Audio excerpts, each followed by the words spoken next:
I'm a former member of Congress and worked at CBS News and then got fired from that.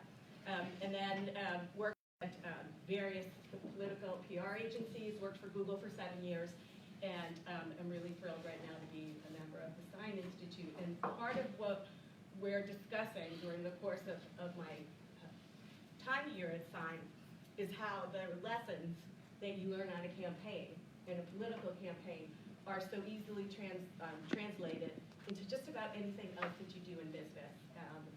Figuring out who you need to speak to, what the message has to be, how to form coalitions, sometimes opposition research, and all those things that you do in a political campaign are really important things to understand in life.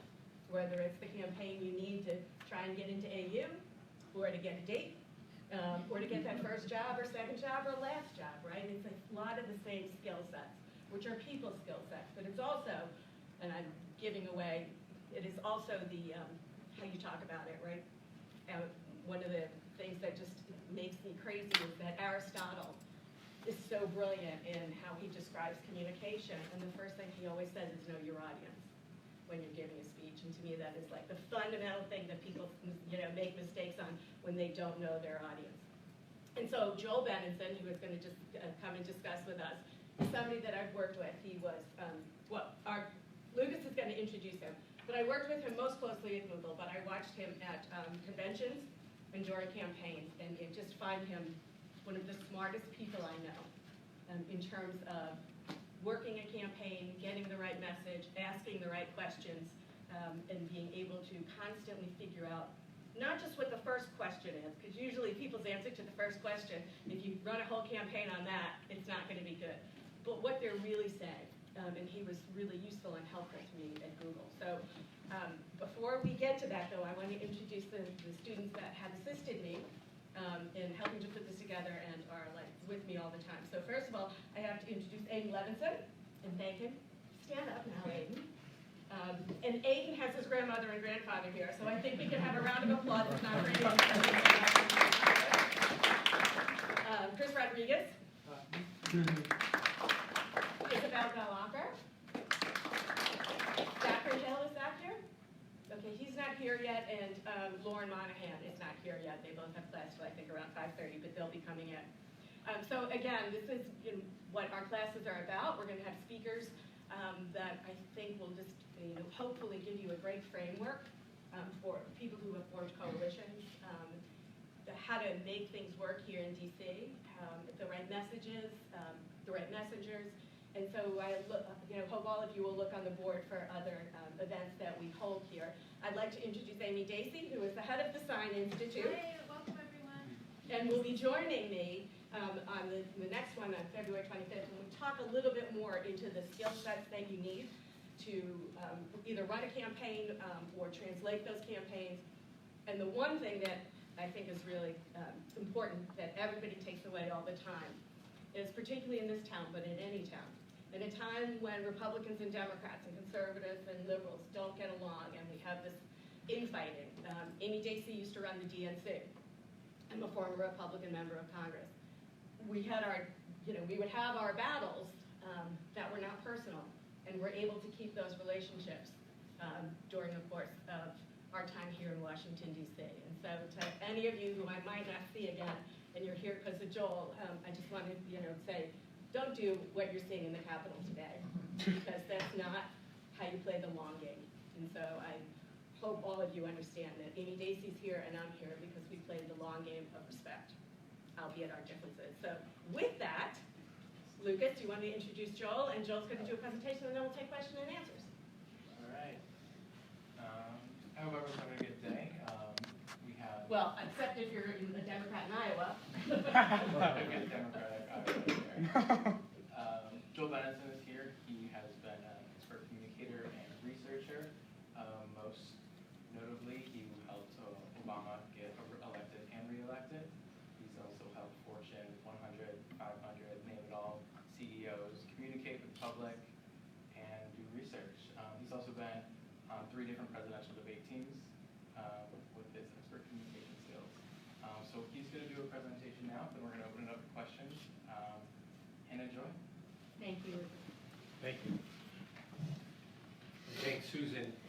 mention that we worked together when I was covering you, when you were Oh my God, I in New forgot York that. politics. I forgot you're that old, I think Joel. she's trying to forget that.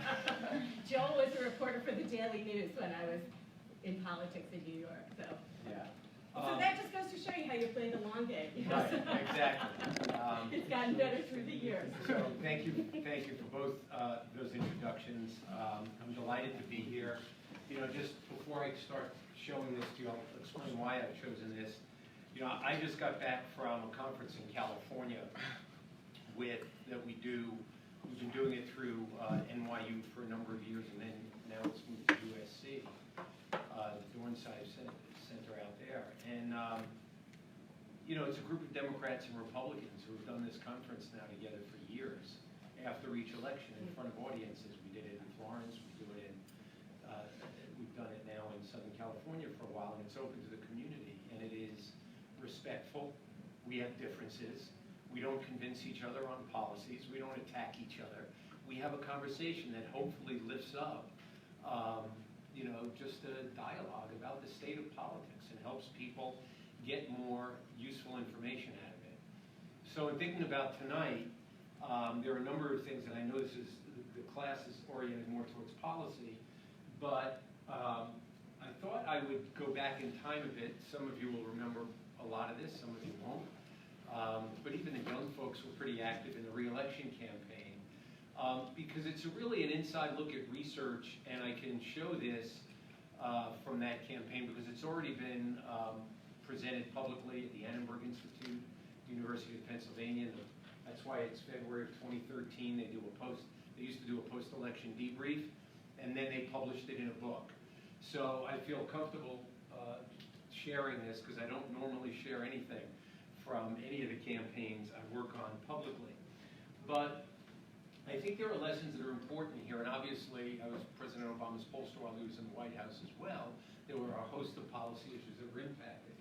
But that presentation after that campaign was about how values and attitudes can shape winning strategies. The other thing about Plato that you should know is, which many of you probably do, you know, he talked about the rational and the irrational.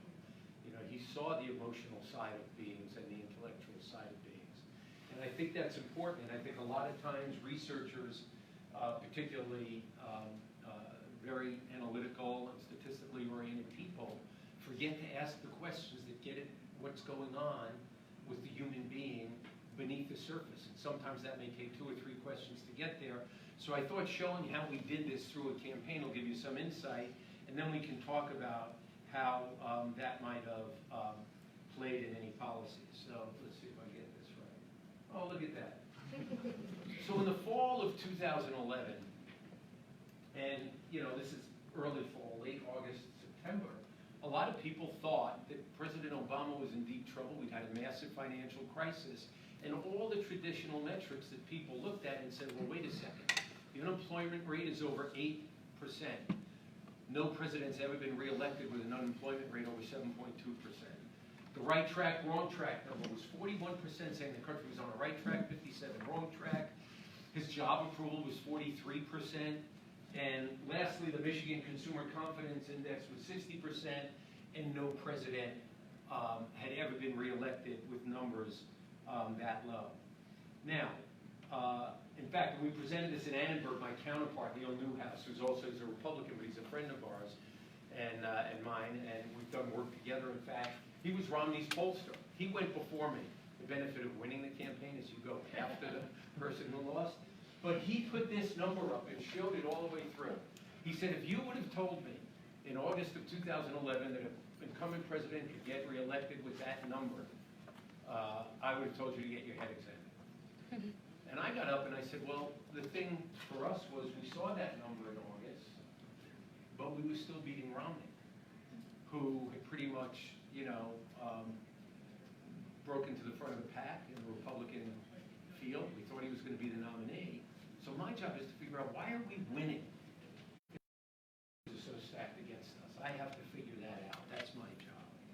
And the approach I use generally, and I was a journalist, and so I bring a lot of journalistic techniques to polling. People who are former journalists, current journalists, when I tell them I'd like to hire journalists, they go, that's crazy. Why would you do that?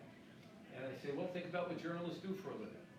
You try to ask creative, insightful questions that are going to elicit different, unusual, compelling answers that you can then stitch together in a cohesive, coherent story that's going to be powerful. That's exactly what you do in a campaign. And that's how you use polling. And you can use that in your qualitative techniques, like focus groups. We use something called ethno-journaling. Or you can use it in polling, and we do that in polling because I'm always going to come back to talking about attitudes and values and where people have a strong emotional connection. I call it uncovering the hidden architecture of opinion. So let's go into that just a little bit. So what we had to do during the course of our research was figure out what are the attitudes and values that were having voters still vote for Obama. Where were they in their lives, in particular their economic lives? What were their hopes and aspirations? How had they recalibrated post-crisis? We did a very deep dive, which we call ethno-journaling, modeled on journalism I did, that I started as a journalist. By the way, you were in Congress probably in 1994, right? Mm-hmm. But there was a front page story in Susan's hometown newspaper, the New York Daily News, that I got by going around the state of New York in the fall of '93, talking to voters about Mario Cuomo, who was contemplating running for a fourth term. And I got interviews and I concentrated on Democrats and independents. And the front page of the Daily News, after I wrote the story on that Sunday, the front page is called The Wood, which is a big thing when you're a reporter because it's the whole front page. It's called The Wood because it's the only thing in a newspaper today that was still set in wood type. And it said Mario, the unavoidable governor. And it basically said if he had a decent opponent, somewhat moderate, he could lose. His people went nuts. He ended up losing to a guy named George Pataki that year. But I started employing that technique as a researcher. So what we did is we dug in very deeply into their economic lives. We recruited 100 swing voters. We called it the vast middle of the road, middle income, middle America. But middle America just didn't mean the center. It meant kind of that basic set of values, not ideological and strong. And we did it in 3 states, Colorado, Wisconsin, and Florida. Each night we gave them a set of compound questions. I won't go into detail, but we did it for 6 nights, and they had about 6 or 7 questions a night. 100 people typed up 1,400 pages of transcripts. They wanted people to listen to them. They wanted to be heard, not ask the quick yes or no question. Do you agree with this or disagree with this? They could pour out everything about different aspects of their life because each night of the journals was devoted to a different aspect. So one night was the workplace, one night was the future, one night was community, things like that. So it was a solid topic, but they could write for as long as they want. They spent an hour each night on their journals. And then we would digest them. We had a whole team of people reading them, and we then followed up at that point with 25 hours of conversations in focus groups, triads, 3 people at a time for 2 hours, not like 8 people in a focus group for 90 minutes. 8 people for 90 minutes, they get 11 minutes each. We had 3 people for 150 minutes. You didn't have to cut anybody off. So the point here is, what we really learned about them attitudinally is that they had recalibrated their lives, their mindset post-financial crisis. Number 1 value in their minds now was fairness. They felt that the system, I don't want to say it was rigged against them, but it wasn't working for people like them anymore. It had gotten skewed for a number of reasons, right? They were assessing risk very carefully. They were blaming the people they called the risk makers, the people who told them they could afford to refinance their house or lease another car, various things like that. Remodel your house and take a loan for it, get another second mortgage. They felt those risk makers had failed them. And so they were assessing risk in their own lives very carefully and making decisions very carefully. Reciprocity. That meant in the workplace and it meant in the communities where they lived. There was a guy I remember to this day where he was sitting at the focus group table. He said, or it was actually in his journal, he said, I want my company to make money. I want my company to be profitable. I just can't live on a 25-cent an hour a week, an hour raise. I didn't do anything wrong. I didn't cause this. I worked hard, I did my job, I just want to be treated fairly, right? So there was a very different sense here about reciprocity, that they just wanted not anything for free, what they deserved for playing by the rules, and they really believed in strong communities and that sense of responsibility and reciprocity. They talked about it in a way that maybe some of you grew up in places like this, maybe you didn't. I grew up in a small place in Queens, and people did this in the 1950s and 60s, you know, that being in a good community, in a good neighborhood, means if you left your garage door open, your neighbor would come and close it. Or if you left your garbage pails out on the street overnight, someone else would put them back for you so people wouldn't think no one was home. If a car came down the street that you didn't recognize, you might keep an eye on it. Or a person walking down the street in a way that you didn't recognize, maybe you might think twice about, do I need to keep an eye on this to make sure the neighborhood's safe, right? Those kinds of things that they grew up with, they felt had been lost, and they wanted some of that back. So let's talk about the post-crisis mindset. We take those attitudes from the journals and then we test them quantitatively. In a poll, we ask people. Now, I happen to believe a lot in what is called top box response. You know, here are a set of simple statements, attitudinal statements that we tested.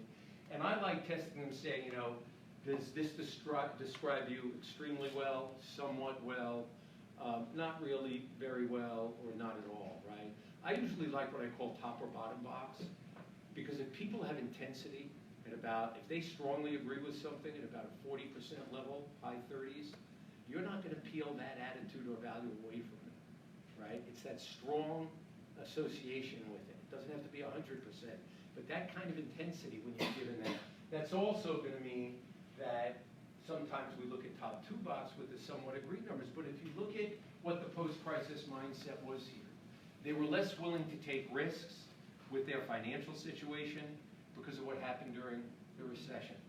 The economic system in America favors the wealthy, not the middle class, and we were trying to appeal to the middle class. I remember we're running against Mitt Romney. They've lowered their financial expectations as a result of the financial recession. This stuff wasn't only relevant for the election we were running in, but this is a threat for America.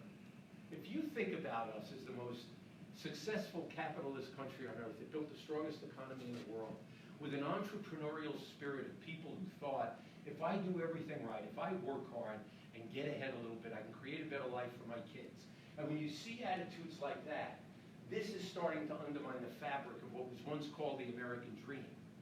And while there were Democrats in Congress in 2012 talking about rebuilding the American dream, our advice to President Obama as a campaign team was never use that phrase, because people didn't believe the American dream existed anymore.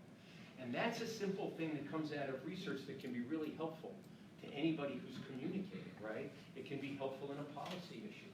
Because if you're talking about some idealized version of an American dream that people don't think exists anymore, you're going to come off as tone deaf to them.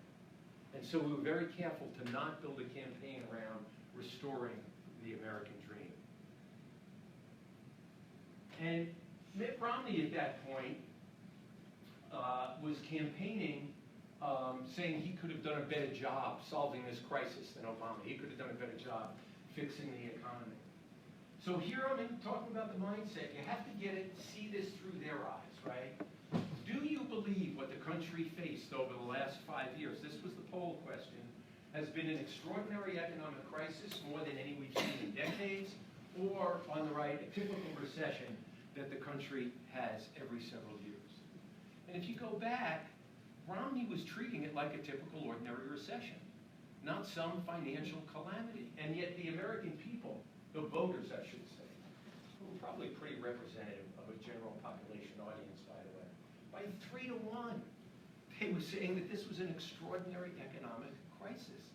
So if you're dealing with an attitude that says, this is something I haven't seen in my lifetime, if you're talking to people about it with language that makes it sound like the language they've heard every time there was an economic downturn, they're going to turn a deaf ear to you.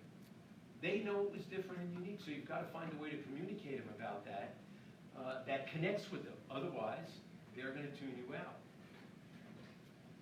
This is a general attitude question that was important to us. when Romney started to talk about saying, I could have done a better job than President Obama, and some of the focus groups we did at the time, some respondents would say, look, he was a good businessman, but being president's a totally different job. It's going to take him a year to find his way to the restroom in the White House, right? I mean, they just have a sense of it as being this enormous job. And so anybody who's treating it cavalierly and think, you know, they say it easily, you're going to sound a little out of touch with them and a little out of touch with their vision. And keep in mind, we're not talking in this research to hard partisans. We're really talking to swing voters, people we can persuade. We know where the hard partisans are, right?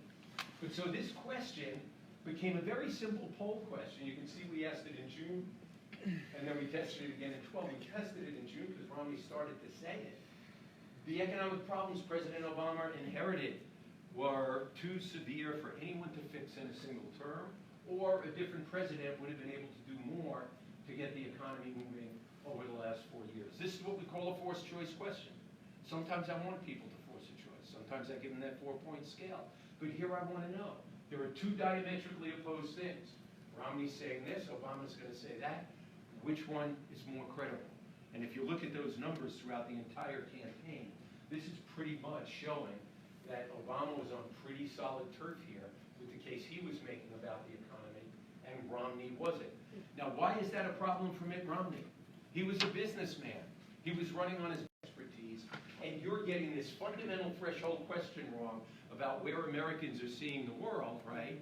You're going to come across as a little tone deaf. It's going to be a lot harder to get them to listen to you and buy into some of the programs that you're talking about. So I mentioned the strongly agree numbers that I liked before, so I wanted to show you some data where we use this. So this was, again, a strongly agree, somewhat agree statement. You know, this is very much about the attitudes. We were trying to get at ways that we could explore talking about the economy. There are lots of ways the president uses different phrases. You know, we don't give him language to say. We take the things he's saying on his own and seeing which of them has maximum impact, right? You can't put words in a candidate's mouth. You have to really let a candidate's voice come through. And the question is, can you take his voice? Can you help tweak it if you need to with some of the metadata? But you want a candidate to sound like who he or she is. You know, we're living in an age where authenticity is becoming more and more important, not less so. And, you know, you're more exposed than you ever were before. I mean, President Obama's campaign in 2008 transformed how people campaigned in primaries to a certain degree. Then you get into the White House, it's a little bit harder. But so if you look at some of the things I talked about before, so one of the things we knew is that people didn't think this was an ordinary crisis. And so we wanted to see how much durability was going to be important in that. What America needs is a broad-based economy, not a bubble economy. Because, you know, Republicans have done the same thing over and over again. By the way, does anybody here know how high the deficit is? Anybody know if it's higher or lower than it was under Obama? Higher. Way higher. It's a record. The debt and the deficit in this country are a record. Now, we shouldn't be surprised by that. We've been living with supply-side economics from Republicans, everyone from Ronald Reagan. Hey, stop. You're moving off script here, Joel. George H.W. Bush cut taxes, lost his re-election. George W. Bush, by the way, Bill Clinton then repealed them. George W. Bush followed the same playbook. He had some intervening events that he was on much more solid footing in 2004, and he won re-election. But Obama ran on repealing the Bush tax cuts and won them. I have never been in a campaign, and I did work on Clinton's back in 95, 96, where the American people think tax cuts for the wealthy help them. And they don't think these tax cuts today are helping them. And Democrats haven't even raised the issue of the deficit yet. Investments. What America needs is to make the investments it will take to win the future. They were very focused on the future because they thought their kids' futures were at risk. And the last one was a middle-class focus. What America needs is not to build the economy from the middle out, not the top down. Maybe you heard Obama say that from time to time, right? It was a very important theory of the case. Build it from the middle out, not the top down. Why? Working and middle-class Americans think they are the heart and soul of the economy. You You know, the people who aren't just working 35 hours a week and getting 6 weeks vacation, right? They're the people who are working to put in overtime week in and week out to make money. If you look at all of these statements and look at the numbers in parentheses, if you can't see them in the back, the strongly agreed numbers are all right at about 40% or over, and strongly plus somewhat are off the charts. But let's just stick with that top box number. So we were on very solid ground building a strategy for communications around these attitude statements that shaped what people wanted going forward. And I will say that after having done 3 presidential campaigns successfully, you know, never get greedy. It was that 4th one that got me, right? You know, what you wanted to do is, my mantra about these things is presidential campaigns, this is true of them in a way that's unique, any head of state, right? They're about big things, not small things. They're about the future, not the past. And they're about their lives, not your life. And it doesn't mean your bio doesn't matter, but ultimately it's about their lives, it's about the future, and it's about big things. And this test that we did, the answers to these things that President Obama had been believing and saying, told us we were on very good shape here. So this is one of my favorite slides. The good thing about polling technology today, notwithstanding what happened to Ann Selzer in the Des Moines Register this week, right? The technology is so good that, and my firm does enough polling, that if we need to get in the field, if something happens in the morning and we want to get into the field that night, we can. So here's a question, right? Ronald Reagan, usually when I do this, I show a video of him. This is the question that he just nailed Jimmy Carter with in 1980. And he said, the question you have to ask yourselves is, are you better off today than you were 4 years ago? And Carter couldn't say it. You know, we had an oil crisis, we had a hot, staggering unemployment and inflation. So the question is, are you better off now? So the Sunday morning before the Democratic Convention in 2012, Ed Rendell, former mayor of Philadelphia, was on TV. Amy may remember this well, right? And they asked him on TV, so are Americans better off today than they were 4 years ago, right? Like, we're still in the middle of this crisis. And he couldn't answer it. He, like, fumbled around a bit for the answer. The Republicans jumped on it right away, rightly so, right? So I was sitting in the basement of the convention center with Larry Grizzolano, who's a friend and another consultant we worked on, and we're saying, okay, we got to figure out how we're going to answer this, right? So we kicked around a bunch of questions. We're sitting there for about a half an hour.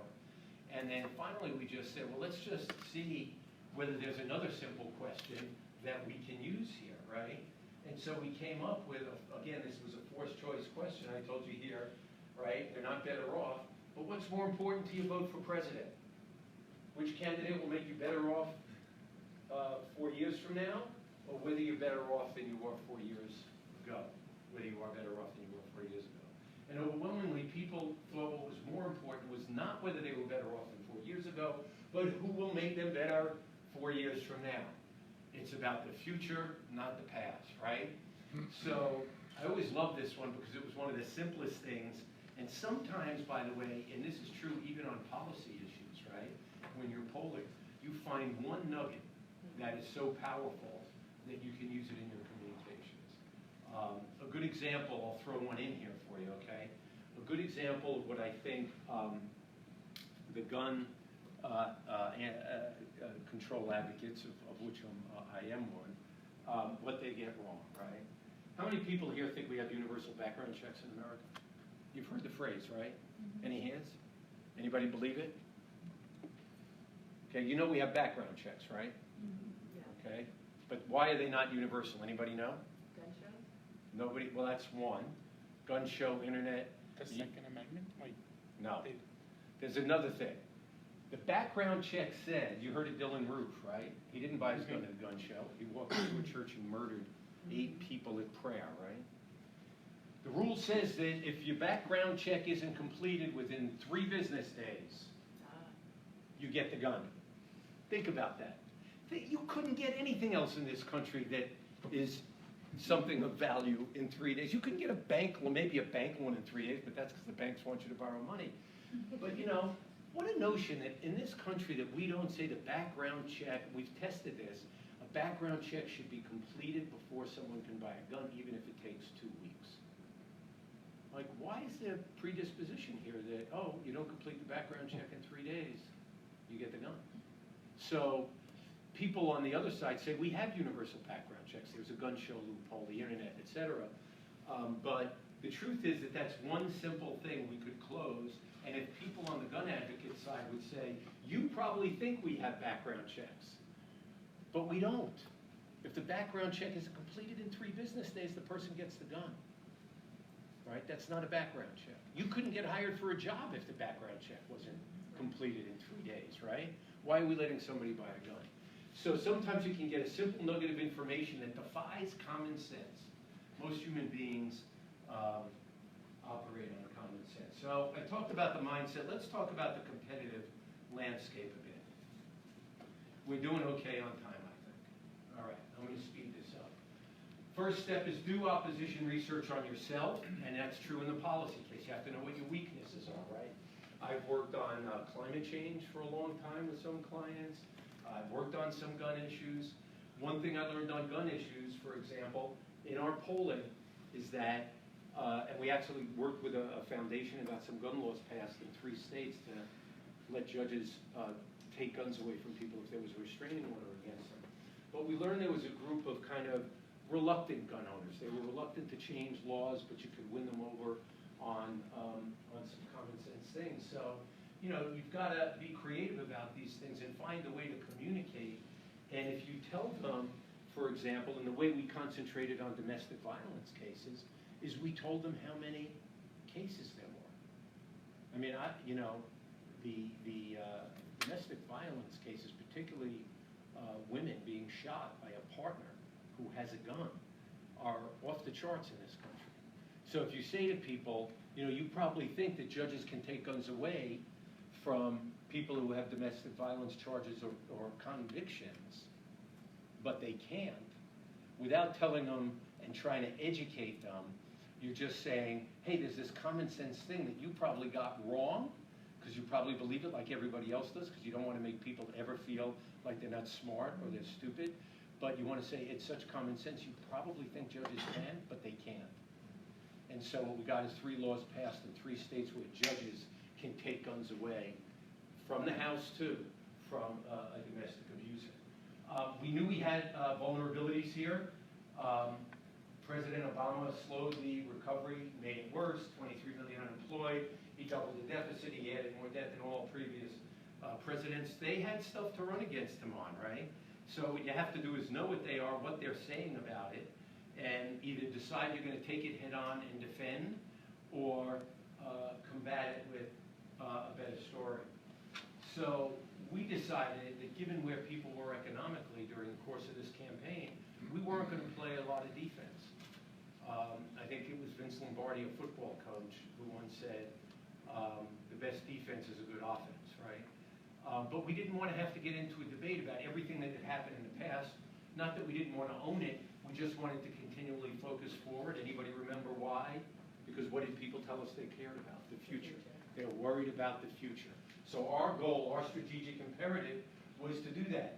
So if we ask a forced choice question, which of the following comes closer to your view? A strong middle class is the key to a growing economy, or a healthy climate for business is the key to a growing economy? Remember, this is Obama's argument, this is Romney's argument. And this was done among independent voters, those middle-of-the-road voters I talked about before. It's pretty much a clear dunk. And the other thing Romney was running on was his track record as a business person. And here, another forced choice question, because I said you don't always rely on one question. Which of the following is most important for a president to have, right? The willingness to fight for middle-class families, or a technical understanding of how the economy works, which is what Romney was saying. I was a business leader. And who do they want? They want someone willing to fight for the middle class. No surprise at all. Come on in, have a seat if you want. Up here too. Don't worry about it, sit right up front. So again, sometimes very simple questions like, the first lesson I learned in polling is the key to writing a good poll is you have to know what you want to learn. Yeah. And what I teach at my firm is that you have to go into the poll with some hypotheses, right? You have to have some theories about what the possibilities are. And what I say to the people, especially folks like you, some of whom are, you know, right out of college who work for us, whether you prove or disprove your hypotheses, you're going to learn something valuable about how you have to change the dynamic, change the conversation, or even find some other way to win your side of the argument. And sometimes you have to go back and do more testing to get to a better answer. But if you don't challenge your assumptions and challenge what you know and challenge what you think you know, when you're using this poll as your art form, then you're going to miss some big things that are going to work in your favor. All right, I'm going to skip some of these because I want to get to your questions. Okay, so I've talked about values a lot, right? So here's a simple statement, forced choice question. Obama economic values. The way to get our country back on track is to start building an economy built to last by investing in manufacturing, small businesses, and education, to create jobs our country needs and train our children to succeed in the new economy. Or the way to get our country back on track is to get government out of the way and unleash the power of businesses and markets to create jobs by lowering taxes and eliminating needless regulations that tie employers' hands. Now, if you look at this, we've got 50% who agree more with Obama and 42%. Now, there's a lot of partisanship in there. Democrats buy one side of this argument. We didn't have to name the candidates. It's pretty clear which argument here is more belongs to the Democratic Party and which belongs to the Republican. But so with 50% here, what we also wanted to know is among groups that were especially key. I don't know if you can read that box on the right there, but the first group were low-income whites. The numbers there were 52 agreeing with Obama's argument, 39 with Romney's. White independent women. We're hearing a lot about white independent these days. There is one party in America that has a problem with white independent women. It's called the Republican Party. So that might just be a candidate as opposed to... Well, it could be. It could be. But no, it's okay. But truthfully, in the midterms, you know, Donald Trump won suburban voters in 2016 by 8 points. And in the midterms in 2018, they were even. It was the biggest shift of any bloc in the country, was suburban voters. 8 points went from the Republican side being +8 and 16 to even. And you attribute most of that to women? Yes, Yeah. White independent women, 51 Obama, 38 Romney. Suburban voters, 52 Obama, 42 Romney. Youth, 18 to 34, big time for Obama. So, you know, in April of 12, before we're really fully engaged with Romney here, we're feeling pretty good about the economic argument we're going to make.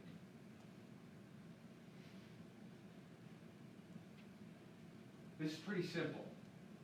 Don't use yesterday's language to win today's battle. So, you know, the word liberal had become a dirty word for a long time, right? Republicans used it very effectively in many campaigns, and tagging someone as a liberal or an extreme liberal worked. But what we found when we looked at this, neither of these labels really had the impact that either side wanted. So just don't use them. Right? You're better off talking about substance instead of just trying to hang a label.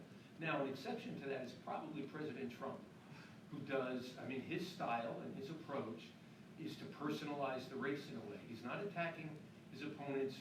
Really, he does it on a global scale sometimes around an issue, but more than anything, he does it in a personal way and tags them with a label that he thinks puts them in a box that will be damaging. I'm going to skip this one. All right.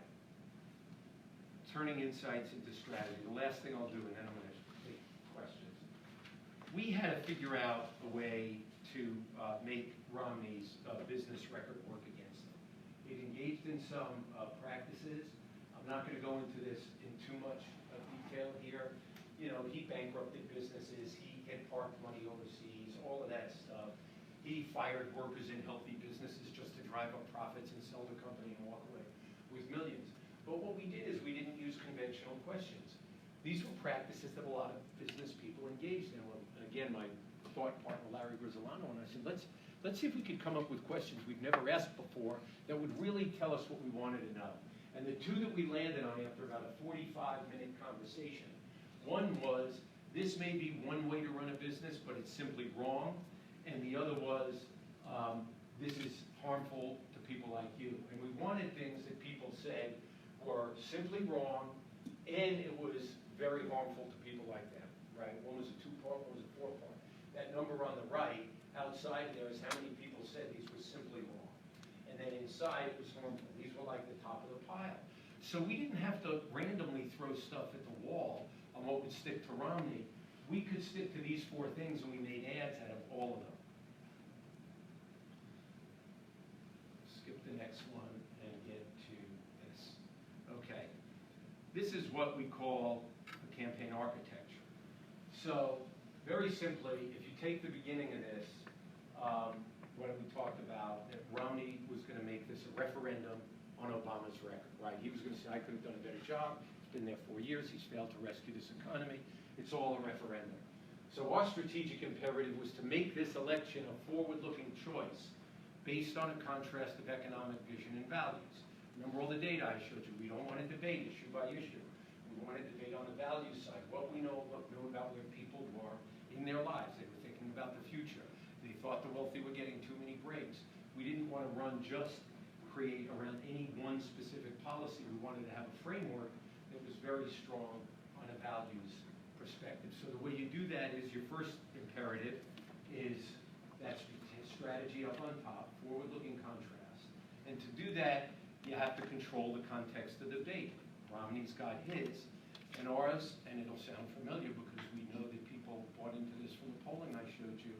The economic crisis and deep recession weren't created overnight and won't be solved overnight. And then when we use this in campaigns, we tell people why it works. It was what they believed, and if we didn't control this, Republicans would lay all the problems at Obama's feet. Raise the stakes. This is a make or break moment for America's middle class and those striving to get there. You know, just talking about the middle class can get a little bit hackneyed. Amy, who's standing in the back, knows Democrats like to talk about that over and over. What about those striving to get into the middle class?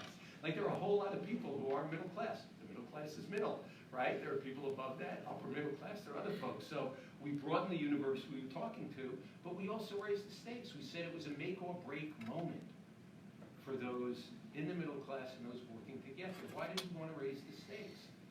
That makes it more about the future than the past, right? It's a make or break moment. We're either going to get this right or we're not, rather than debate it the way Romney wanted to. And then we wanted to own the middle class, which meant we need to build an economy from the middle out, not the top down. And that's an economy where everyone gets a fair shot and a fair shake, where hard work pays and responsibility is rewarded, and everyone plays by the same rules from Main Street to Wall Street. And that's about as concrete and succinct message as I can think I've ever that I've seen in a campaign in all my years. So hopefully that gives you a little glimpse about how we construct this stuff. It's not about asking boring questions, it's about asking creative questions. And we do apply this to, corporations. We do apply it to nonprofits. We're doing work with all kinds of groups now, and have always. And I think the most important thing to think about as we discuss this is a creative process, right? Conventional thinking is your enemy. And you got to think outside the box. If something doesn't make sense, one of the first lessons I got in polling again from a guy named Mark Penn, who was Hillary Clinton's pollster in 2008 when she first ran for president against Barack Obama. We know how that turned out, right? One of us won, one of us lost, right? But the first lesson I got from Mark was if a number looks wrong, it probably is. Now, it doesn't mean it is. But if it looks wrong to you, if it defies your common sense, think about it, right? Maybe it's right, but prove that it's right. Figure out if it's wrong, and if it's wrong, you have a problem in your data, which, of course, is happening all over Iowa tonight. So let's go to questions about any of this. First of all, thank you, Joel. I think you can see why working with somebody like this is just absolutely amazing, and I want to thank you. I miss working with you. And just one quick anecdote: why I got so interested in polling, not because I came from a political background, but being in the Republican Party in Congress in the early 90s, we used to talk about family values all the time, right? Family values, does that hold well? except because that was the first question, and family values was off the chart. But when you started to ask more, when you started to dig deep, Right. what came out of all this polling is most people didn't really like their families. And so what they were really talking about was that community value, right? And so we missed the message because we kept trying to make people love their families as opposed to feeling that they were ostracized from their communities. But it took maybe 4 questions that you had to get to what the right message was going to be. Right. And this stuff works in anything.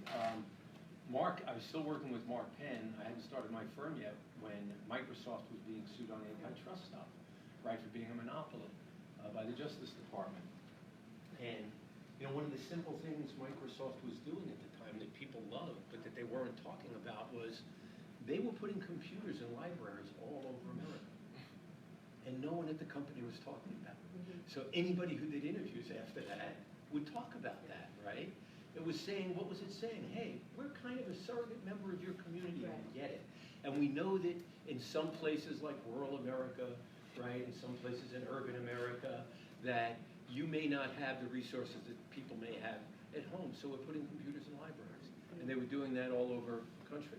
You know, things that were done, by the way, and that was before the antitrust case, with philanthropy in America. We've forgotten about that. Our public library system was founded by a philanthropist and funded by a philanthropist. So there are ways to apply it. Steve Case, anybody here remember AOL when you had to dial in, right? And you got busy signals. So I was doing the research because that was a crisis. They were the biggest company, you know, in the internet field. Can you believe that? They were the biggest company in the internet field at the time. And when I run into Steve Case from time to time, he doesn't always remember me. I say, I'm Joel Benenson. As soon as I say my name, he says, we're working day and night to fix this problem. Because we put him on camera because we knew we had to have the CEO on. It was a simple sentence. People were desperate for their internet. All they wanted to know is that the company was working day and night. Yeah, So. that's great. Who else? Questions? So what's going on in Iowa? Sorry, then Lucas can go do his thing. Do we have anything new, Amy, or is it? Nothing new, just reporting 62%, and I gave you the numbers up there. Should I share them with the? At least 62, sure, and they're waiting for the rest of the results. So in terms of, do you guys want delegates or popular vote first? Popular vote. How many say popular vote? How many say delegates? You know why that's good? Because the currency of the nomination is delegates. And that's what Obama we always focused on that in 07, 08, right? It was delegates. And that's one of the ways we beat Hillary in that campaign was because we understood the delegate operation. The delegates reporting, with 62% reporting, were Buttigieg 26.9, Sanders 25.1, Warren 18.3. Now that adds up to about 70%. So it is possible that those are the only 3 who clear threshold on the delegates. Well, that's the delegate breakout, but it's possible based on the vote that that's true also. The popular vote was Sanders 28,220, Buttigieg 27,030, Warren 22,254, and Biden 14,176. Which means right now Biden is a little bit over a 15% threshold, but we'll see how that plays out overnight. But even if it finishes that way, you know, this is where the narrative is going to be problematic for Biden. You know, the narratives that will matter the most here is, and I've said in a lot of the interviews I've done about Iowa, the momentum stories get undervalued a lot in the press, and they write them, and people don't contribute to them, but they have a real impact, and they stay with you. So, you know, there are lots of ways. A few points one way or the other just changes the narrative about how you come out. Any other questions? Yes. Values and attitudes, are they fluid? So do you have to reassess with every election? I think that values, it is a great question. Are values and attitudes, are they fluid? Do you have to reassess with every election? The answer is yes and no, right? No, I mean, largely, certain values and attitudes do not leave people. There are probably things that are immutable in your mind, right? I'm going to take a controversial issue. Let's say you believe that it is absolutely a woman's right to make a decision by herself whether or not she wants to have an abortion, right?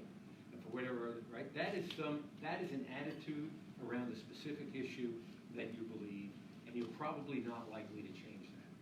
But that doesn't mean, remember the first thing I did was, you map the landscape, and then you map the mindset.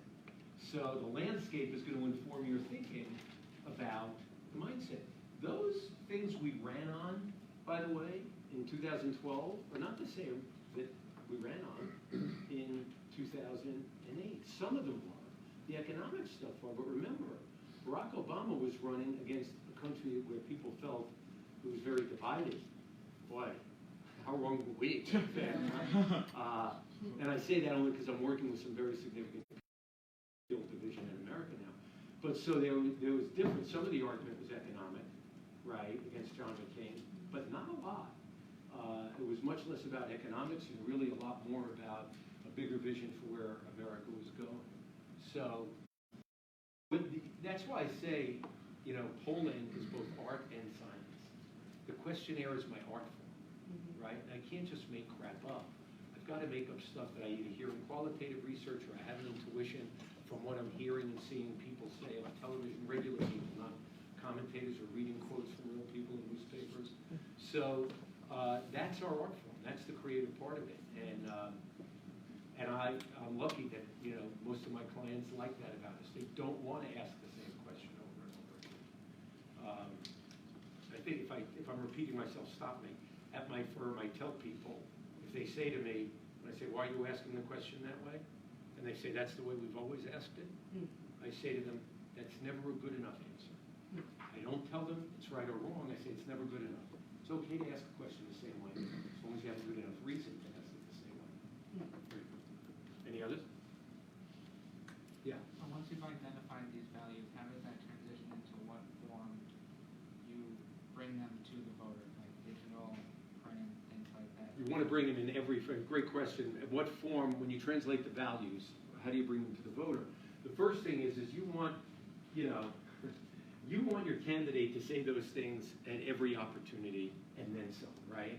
So all of the candidate's interactions that he or she has with the voters, you want that to be a regular part of their riff, because if it is, if they're so strongly held by people, that's just going to keep reinforcing, this guy gets me. This guy thinks the way I do. She really understands what I'm struggling with today, right? That connection with the candidate gets stronger, more so through that than any policies. There are very few single-issue voters in America.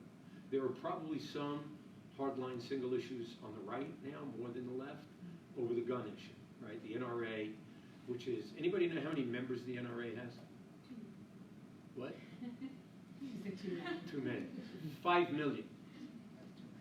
5 million. Now they're struggling now, but 5 million is not a huge organization. I would have thought it was like 5 times that, Right. 10 times that. Right. The number of gun owners is significantly higher. Most gun owners are not NRA members, but it's a very effective organization. Any others? Yes.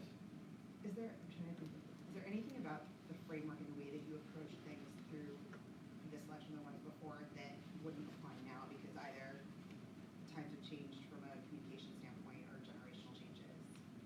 When you say anything from those frameworks, The way you put together your questions, the way that you, yeah, things that again, you care about. no, you would ask different questions. Look, the data is disposable. The dynamics change. Remember the first thing I said, what was the dynamic of the race? If you go back to the beginning of that, Romney wanted this to be a referendum on Obama in 2012. We had those metrics that were all against us. So our task in that election was figure out why were we winning when the metrics were that bad. Remember I said that? So if you're starting this election, well, let's say Buttigieg. My firm is working for Buttigieg. There's a woman at my firm who worked with me on the Obama re-elect and on Hillary's campaign. She's doing this polling, right? One of the things you have to figure out is where are people going to be on a 37-year-old guy? It's really kind of interesting. The age of the founders, on average, was in the early 30s, by the way. In fact, I went back and looked at why we have lifetime appointments for Supreme Court justices. What's that? They didn't. The average age, the demographers have gone back, and the average age of a white male who was eligible for the court then, right? A 30-year-old white male was 60. So like you say, it wasn't that long, right? Like now we're stuck with, octogenarians galore. But no, I think you have to think, you cannot assume that the same dynamics that were in play 2 or 4 years ago are going to be in play always.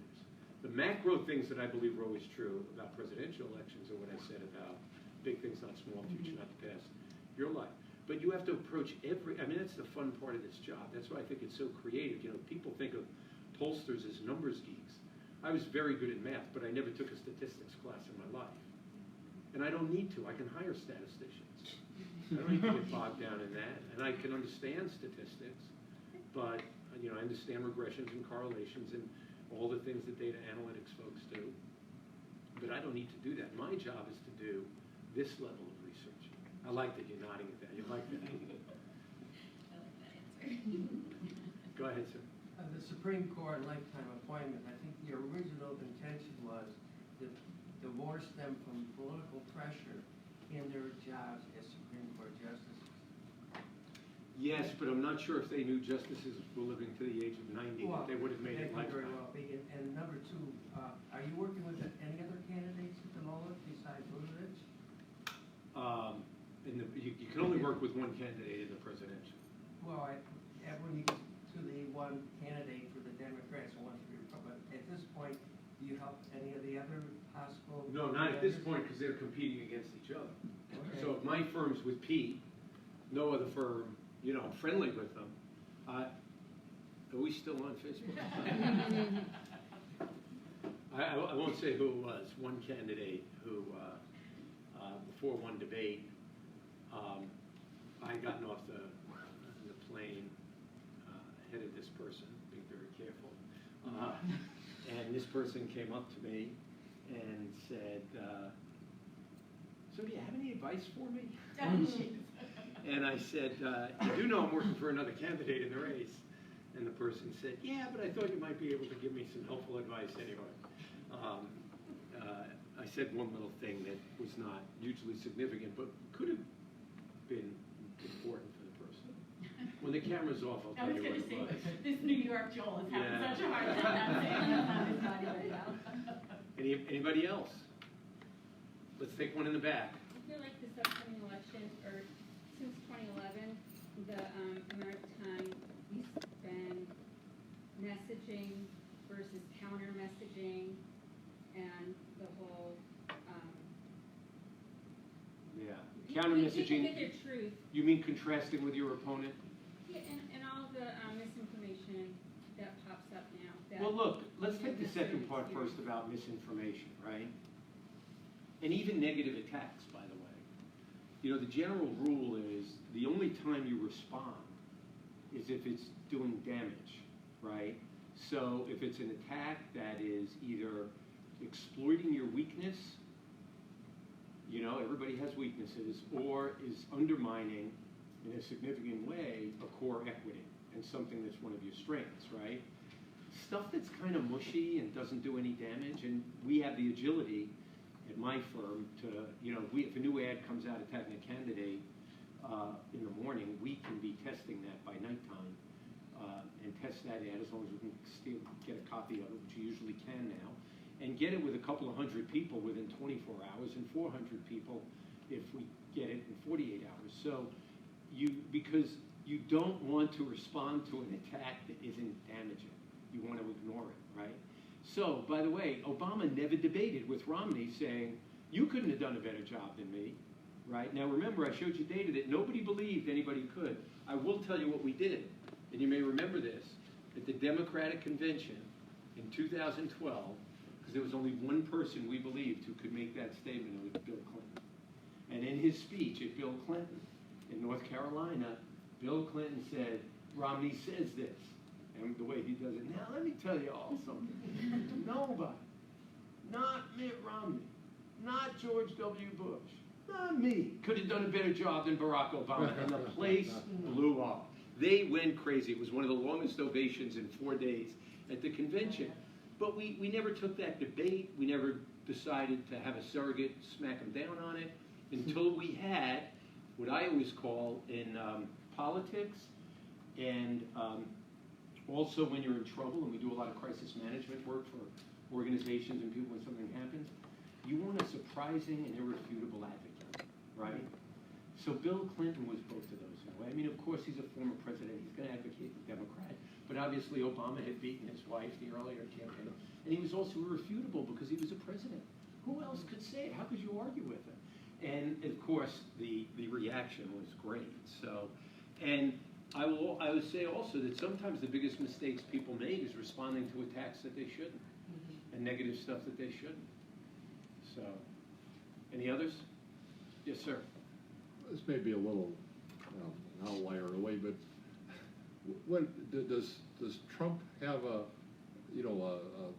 some kind of a polling that's working for him, or is he just doing his own kind of off the top of his head? That's a really good question. There's a lot of, just to add on that, some of Obama message is what Trump used very successfully in the Republican primary, right? Yeah. These guys don't get you, it's the way. Right, because he's appealing to. He's Well, don't forget Kellyanne same Conway was people. a pollster. Yeah. I mean, you probably knew Kellyanne, right? Kellyanne Conway was a pollster, but they used in the first campaign a guy named Tony Fabrizio, who's a very good guy. I'm sure they used some polling, but Trump is Trump. I mean, he's going to do what he trusts himself more than anybody else. They do have an extraordinary digital operation, and I don't know if the guy who runs it for him speaks Russian or not, but it is an extraordinary operation. They have built it up, and they've built it up more. I think, but I think Trump is, he's unique in style. He's the anti-politician for a lot of people. But look, there are things historically. The only president who lost the popular vote in their first election and got reelected was George W. Bush. Okay, that's one thing. But the map is different, the population is different. The other thing I would tell you is that we've had only 11 first-term presidents, I think, who sought reelection and didn't win. There's a pattern there, right? There's a lot of people get reelected. But Trump's style is Trump's style. I don't think he has the capacity to change. I think people have talked about and written about his narcissistic tendencies, his dissembling. I think, I don't think he's, the other thing is, I mean, I'm of an age where, I don't think I'm going to change a whole lot in my life. Trump's older than I am. I don't think he's going to change what he does. He can't suddenly become a powerful, eloquent orator. It's not who he is. He's a shouter, a screamer, a bit of a bully, a bit of a sarcastic attacker. Well, it had more to do, I guess, with his, he seemed to be strictly appealing to the base. Part of your polling, you're asking independents, will you join us, or could you possibly join us? Right. He doesn't seem interested in enlarging it, and I'm just wondering if that can be a winning strategy, or how the Democrats can kind of counter that, I guess. Well, look, he lost the popular vote by more votes than anybody who managed an electoral college win. So as the country changes, that scenario becomes more plausible, that you can, and it'll put attention on our democracy. If that gap grows larger, which is still possible, he could get reelected and still lose the popular vote by 2.6 million or more, possibly this time. The one thing that they may not have, and this will be something for us all to watch, Hillary Clinton lost 3 states by 77,000 votes combined, Pennsylvania, Michigan, and Wisconsin. 660,000 people voted third party in those states. 660,000 people, almost 10 times as many as the margin across those 3 states. It's pretty astonishing. So those are going to be things to watch, and I think a lot of people who may have been in that bucket, remember Hillary and Trump had historically high unfavorable ratings for presidential candidates. They were both at 57% not honest and trustworthy. They were both underwater on their favorable ratings. We had not had an election in modern times where both candidates had numbers like that. That may not be the case this time.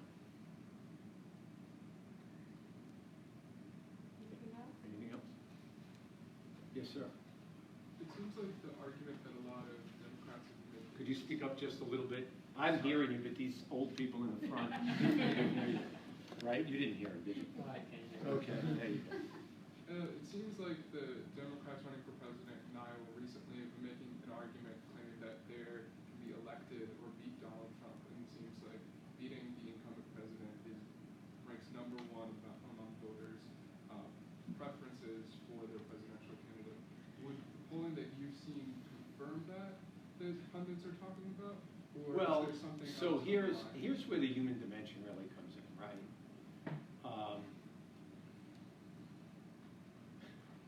I think every Democrat wants to beat Donald Trump. I think every Democrat wants to win against a Republican in every election. But I also think voters want to fall in love, or at least fall in deep like with a candidate, right? Like, we'll test it, here, we'll see what happens. But, a lot of polls, even in Iowa, showed that people thought Joe Biden could best beat Donald Trump. But he's not coming in first in the caucuses right now, right? If those numbers hold up, right there, what will that say? Iowa's no different than any other state. People say beating Trump is extremely important to them. But I think particularly when you've got a big field right now, a lot of people start to believe their candidate can beat Donald Trump, and whether they're right or wrong will be proven over the course of the campaign. Was that a hand for a question? Yeah, I was wondering how you feel about the length of the selection law, but how long the campaign cycle lasts, and how we could be talking about anything today, but there's Michael Bloomberg sitting out there with way more money than everybody put together, and once he gets on stage and he's able to have his voice heard after some of these other venues Right. kind of leave him out. Yeah. That's So let's take the first part. They're two very different questions, right? So the first question about the length of it. I mean, there are two sides to that, right? Yes, it's a long time, but the reason it gets covered is because people are interested, apparently. The networks and the newspapers know what their readers want to read. Particularly now, I think, and it goes back to this gentleman's question, Donald Trump is an extremely polarizing figure. In fact, today, I think was the first day since he's been president. He's the only president since Gallup started polling who has never had a day over 50% in approval rating. But he's at 50% or 49 today, his highest approval rating. I saw that. But look, I think the length of time isn't bad because people are engaged, people are volunteering, people are paying attention. Isn't that better than when we used to wait until after the conventions and then we only paid attention at the conventions and we had 3 months of campaigning? I know it's a very long time. The other thing is it's gotten more expensive to campaign, but it's also about engaging people on the ground. One of the things we know, as much as Bloomberg and his television works, they're also building a ground operation. Person-to-person contact has gotten more and more important. Certainly since 1996, which was my first presidential campaign. I mean, Obama did it in 08, and people were skeptical in 07, 08 that it was really going to work. Oh, that's great. They're doing all this stuff. These people aren't going to show up at the caucuses. And he won the caucuses by 8 points in Iowa. So now people know that it's an effective means of communication. And it's like everything else. Person-to-person communication is pretty powerful. And even if it's strangers sometimes, if you're a volunteer, like building volunteers is important. I think Mike Bloomberg, from what I understand, is paying a lot of people, a lot of money. He's driving up the cost of, this is unfortunate, but he's driving up the cost of hiring talent. Like, let's say 3 people drop out. He's going to offer money to some of these people that they're going to take, and that's going to make it hard on some of the front runners. And he's guaranteeing them their pay beyond the campaign, right, through December 31st. Like, he's skewing that with money in a way that no other billionaire has ever done before. So I don't think the length bothers me. What was your other part of the question? I don't remember. I guess just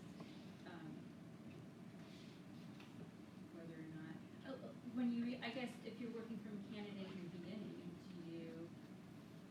do you consider that, like now, strategy in Iowa today? How does that, Well, for some, I think the second part was like, it's the elections are so long that you actually almost have several elections within one, because now you get to Super Tuesday and suddenly you'll have a candidate that was in Correct. before, there's Right. that dynamic. And this is, And you could be spending your whole time trying to win over votes with people whose opinion may drastically change in 3 months, once Michael Bloomberg comes. yeah, but they get a chance in the general election. I mean, that's the way it goes. You can't have one, I don't think we'd ever have a national primary day. Some countries do that. I think France does it in their primaries. I think Germany does it in theirs. But by and large, I think we've become more interested in politics than they were, even, notwithstanding civil rights and the war when I was in college, war in Vietnam. I think the populace at large is more interested. We're seeing it in the turnout. We're getting record turnout numbers, right?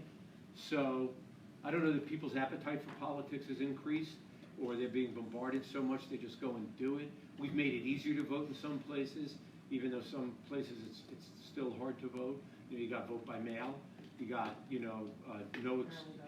early voting. A lot of states you don't need an excuse for an absentee ballot.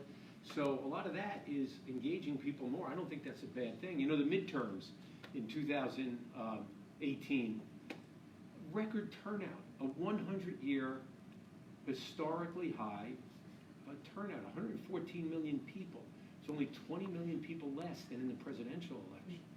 It was astonishing. So I don't think that's bad for democracy. Something, whether it's because you hate somebody or you love somebody, passion is getting people into the process, and that's a good thing. I do think that it's interesting, like, you can get really jealous of, like, a British election that's called and is going to be 3 months later, right? We always, like, especially when you're an operative on a campaign, they take, and I do have sympathy for some of the Iowa operatives who've been working at this for years and didn't know, that night. But I think the other thing that I would just add, and I just feel strongly about this, it's not just about the election cycle and who gets reelected. This engagement has really helped to keep elected officials accountable and paying attention, which I think is a really important part of that as well. Like, I know when Susan was in Congress, like, you listened to what your constituency was saying. You had to engage them, and I think this engaged electorate is forcing that in the conversation too. So it's an election cycle, but it's also that constant, like, keeping accountable too. I'll tell you what I'm concerned with more about its impact on the democracy is our media dynamics and situation today. And that's going to be a tough genie to get back in the bottle. But we are more fractured as a people because we have a more fractured media environment where people can consume the news they agree with and only the news they agree with. How many people here watch CNN? Show of hands, anytime. How many people here watch MSNBC? How many people here watch Fox? Okay, right. And I know there are some Democrats that complain about Fox, but if we don't go on that now, I go on Fox whenever they ask. If we don't go on those networks, we're never going to be heard. Radio. We've got to use the means of reaching people in their cars, because a lot of people in parts of America are sitting in their cars listening to radio, and we need to get, as a Democrat, we need to get surrogates on that. Honestly, But Republicans think that one of the things that made us competitive after whatever 60 years was talk radio. talk radio started it. I'm going. Well, talk radio started it. Now, there's some interesting things here. I believe that the dynamics changed in 1998 when Newt Gingrich makes a pact with Ralph Reed and the Christian Coalition to be its organizing arm. It's when the conversation starts about being able to bus people from churches to elections, preachers being able to talk about elections, right, without losing status and things like that. But that actually started, there's a great book called Fault Lines by Julian Zelizer and Kevin Cruz. Ronald Reagan actually tapped into that in 1976 because Pat Robertson, who was a televangelist, had a radio show. And Reagan, of course, his career began in radio. He was a radio actor, right, which they actually had back then. And then he really exploited it in 1980 when he gets elected. So he dabbled with it in 76. He loses there, but comes back 4 years later and puts it to work. White evangelicals in America comprise about, in any particular election since we've tracked it in 2000, 25 to 28% of the vote. And Republicans win those voters by 75-25 pretty much in every election. So that's become the Republican base. The party has lost everybody else, the other 75% of the country, in every election since then. Now, they've kept that margin close sometimes, and that's when they have a success. Once they get that margin outside of the white evangelicals, you know, under 8 or 7 points, that's when they start getting competitive in some places. But, so that's part of that media environment that, you know, has created a more divided country instead of, you know, and I'm not saying that 3 networks in the 1950s and 60s was the best way to have it, but we grew up in that period having one conversation. There was no difference between those networks, and it wasn't 24 hours. Yeah, everyone drank the same lemonade, and the argument was always more or less sugar. Now there's all different flavors of lemonade, and you're not exactly sure who you're selling to. Right. Yes, that's a great way to put it. So, and I think, look, I think we have real threats to our democracy right now. As much as we revere the founders, and the Republican Party, you know, landed on this, and I don't think it was intentional regarding the Supreme Court at some point. I don't think they were thinking of all the implications around strict constructionism and original intent, which the founders never believed, by the way. The founders didn't believe this document was immutable. They believed the people would change it and should change it, right? So the notion of original intent when we're talking about the Supreme Court, to me, is a completely specious legal theory to begin with. But let's tell the Senate was created to be the elite body, right? It wasn't elected by the people. It took a long time until we had popular vote of senators. They were originally elected by state legislatures, right? And the small states really fought hard. Originally, the founders, the first draft, had proportional representation for both houses. And the small states fought. They said, we'll be overpowered if we do that. So they said, okay, but they still wanted it to be an elitist body. So they had longer terms, and they were chosen by the state legislators, already elites who had been elected, right? So they did that. But the ratio of the largest state to the smallest state in population at the time of our founding was about 5 to 1. Biggest state was 5 times bigger. Today, the biggest state is 55 times bigger. 55 times bigger than the smallest state. So I can take one pool of people of 55 million, and they have 2 United States senators. I could take another pool of people of 55 million people, and they have 28 United States senators. And if you wonder why the Senate is broken, there's your answer. That is so out of whack with the idea of our founding principles and democracy. It's absurd. The Electoral College. I mean, I know people revere these institutions. Here's my view, and it goes back to the media environment. We only have one national election every 4 years. One chance to pick the person who's going to lead the country. Why the hell shouldn't it be the people directly who choose that person?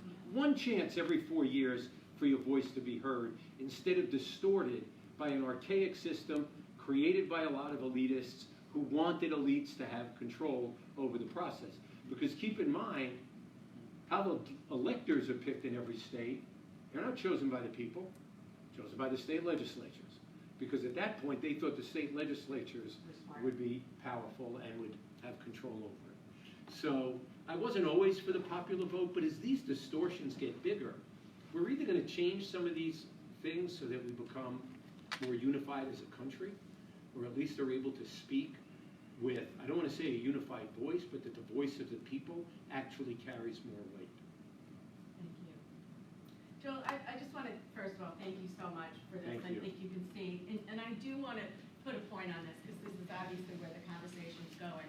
The Sine Institute was created by Jeffrey Sine specifically because he wants to get rid of, not the partisanship. I think we can all acknowledge that, you know, a healthy democracy works with the tension, I think, that political parties bring.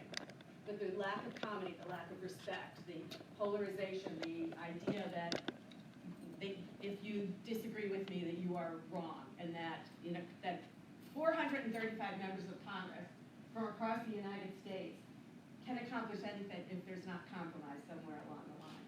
And that is broken down in terms of the tribes that rule I mean, Joel, you remember, it wasn't that long ago where committees were how you were oftentimes broken down. You had your Republican and Democrat tribes, but boy, if you were on the Transportation Committee or the Rule Committee, the chairman and the ranking minority really stuck together and respected each other, and you didn't come in and say something bad about one or the other. That there was that level. And so I want to thank you all for being here. Joel, I want to thank you for giving us all your time, Thank you. because that really is what Amy's trying to create here, and that is that we can have a dialogue. We can enjoy politics. We're all in Washington, D.C. for one reason, right? Because we think this is a pretty exciting place to be. But we can do that without vilifying somebody on the other side. And so I really thank you for putting a finer point on what Jeff Sine hopes to continue to create here in Washington, D.C. And it's going to come from all of us. So thank you, Joel. Thank you, For your Pat. I just want to put in a plug for January 25th when, February 25th, when Amy and I are going to be taking a lot of what Joel just spoke about and translating it into public policy, business, in the numbers, the strategies, the way we discuss things. And just for a little tickler, I'm gonna talk about how things like the guy who wrote The Art of War, and Pope Francis, and Plato, and Socrates, and Maya Angelou all have basically the same message. So please come to class on that date to find out exactly what that is. And again, I think we're gonna take a lot of these skills and put them to how you can use this in your day-to-day, advocating for whatever campaign you're going for. But again, to talk about how we need to start to come together and live the long term. So I hope to see you all there. And again, Joel, thank you.